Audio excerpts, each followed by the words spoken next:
Hello guys यार, welcome to channel. And आज के वीडियो में हम डिस्कस करने वाले हैं क्यूब फिलिंग से रिलेटेड 5 ऐसे फैक्ट जो हर एक फ्रेशर्स इंजीनियर को पता होना चाहिए। दोस्तों, यदि आप साइट वर्क ज्वाइन किए हो या आपको ज्वाइन किए हुए 1 से 2 साल हुआ है तो ये वीडियो आपके लिए यूजफुल है, क्योंकि आज के वीडियो में हम डिस्कस करने वाले हैं क्यूब फिलिंग से रिलेटेड 5 ऐसे फैक्ट जो हर एक साइट इंजीनियर को पता होती है।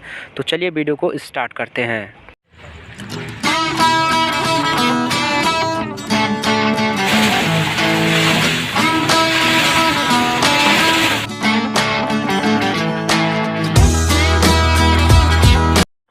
तो फर्स्ट स्टेप के बारे में बात करते हैं। तो जब भी साइट पे कंक्रीट वर्क चल रहा है या किसी भी स्ट्रक्चर की कास्टिंग चल रही होती है, उस कास्टिंग वो करते टाइम क्यूब का भी कास्टिंग किया जाता है और वो काम लैब डिपार्टमेंट का होता है, क्वालिटी इंजीनियर का होता है।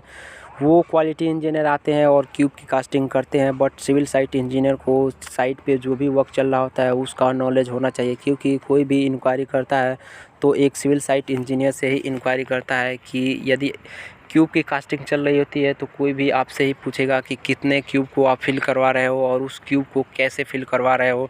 तो फर्स्ट फैक्ट ये है क्यूब फिल करवाने का कि जब भी क्यूब को फिल करवाया जाता है तो उसमें हम सरिये से उसको कॉम्पैक्ट करते हैं, क्योंकि जब भी कास्टिंग चल रही होती है किसी भी स्ट्रक्चर का तो उसमें हम वाइब्रेटर का यूज़ करते हैं ताकि जो फिनिशिंग आए वो अच्छे से आए। सेम प्रोसेस क्यूब के लिए भी होता है। जब भी क्यूब को फिल करवाया जाता है तो उसमें वाइब्रेटर नहीं चल सकता, इसलिए हम सरिये का यूज़ करते हैं और सरिये से हम 35 बार उसमें कॉम्पैक्ट करते हैं, 35 बार उसमें कॉम्पैक्ट करते हैं ताकि वो आसानी से उसमें फिल हो जाए और उसका जो क्यूब का जो फिनिशिंग है वो अच्छे से आ जाए। नेक्स्ट फैक्ट के बारे में बात करते हैं। तो नेक्स्ट फैक्ट ये है कि क्यूब की कास्टिंग जब हो जाती है तो उसके 12 घंटे बाद ही उस क्यूब को ओपन करवा ले, ताकि उसको क्यूरिंग प्रोसेस में जल्द से जल्द रखा जा सके। क्योंकि क्यूरिंग प्रोसेस यदि नहीं होगा तो जो लोड आएगा सीटीएम मशीन के द्वारा क्यूब की जब टेस्टिंग होती है तो जो लोड आएगा वो लोड उतना नहीं आएगा जितना ड्राइंग में डिज़ाइन में मेंशन है। तो इसलिए उसको 12 घंटे के बाद जल्दी से ओपन करवा के क्यूरिंग प्रोसेस में डाल दिया जाता है। थर्ड स्टेप की बात करते हैं। तो जब भी क्यूब की कास्टिंग होती है तो उसका एक डाटा होता है कि जैसे कि हमारा जब कंक्रीट वर्क चल रहा होता है तो 10 MQ, 5 MQ, 50 MQ, 100 MQ, 200 MQ ऐसे कंक्रीट आता है टीएम से। तो एक क्यूब भरने का ये डाटा होता है कि जैसे 1 से 5 MQ का कंक्रीट की कास्टिंग चल रही होती है तो उसके लिए 6 क्यूब भरना ज़रूरी होता है। यदि 6 से 15 MQ का कंक्रीट होता है तो उसके लिए हमें 12 क्यूब भरना होता है। तो ये एक स्पेशल डाटा होता है क्यूब फिलिंग करने के लिए। तो इसको ध्यान में रखना चाहिए एक सिविल साइट इंजीनियर को, ताकि उनको पता हो कि जितने MQ का कंक्रीट है उसके अकॉर्डिंग क्यूब का डाटा मैच कर रहा है या नहीं। फोर्थ फैक्ट की बात करते हैं। तो क्यूब कास्टिंग करते टाइम जो क्यूब हमारा होता है उसको प्रॉपर शटरिंग ऑयल उसमें लगवाना होता है, क्योंकि जो भी कास्टिंग चल रही होती है किसी भी स्ट्रक्चर जैसे कि पियर बन रहा है या पियर कैप बन रहा है तो उसमें जो भी शटरिंग या सेंटरिंग यूज होता है तो उसमें हम शटरिंग ऑयल का यूज करते हैं ताकि जो भी हमारा फिनिशिंग आए वो अच्छे से आए। तो क्यूब के कास्टिंग में भी ये चीज़ें ध्यान देना होता है कि क्यूब का यदि कंक्रीट उसमें डाल रहे हैं तो वो जो क्यूब है उसमें शटरिंग ऑयल लगाए हैं या नहीं। तो ये एक इम्पॉर्टेंट फैक्ट है क्यूब फिलिंग करते टाइम, ताकि हमारा क्यूब जो है वो अंदर से बिल्कुल साफ़ है, उसमें शटरिंग ऑयल लगा है या नहीं लगा है।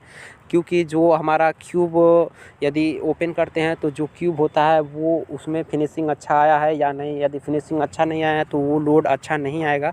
इसलिए ये इम्पॉर्टेंट फैक्ट है। ये चीज़ें एक सिविल साइट इंजीनियर को ध्यान में रखना चाहिए कि क्यूब कास्टिंग करते टाइम उसमें जो लैब टेक्नीशियन है या जो भी क्यूब को फिल करवा रहा है वो प्रॉपर शटरिंग ऑयल लगाया है या नहीं लगाया है।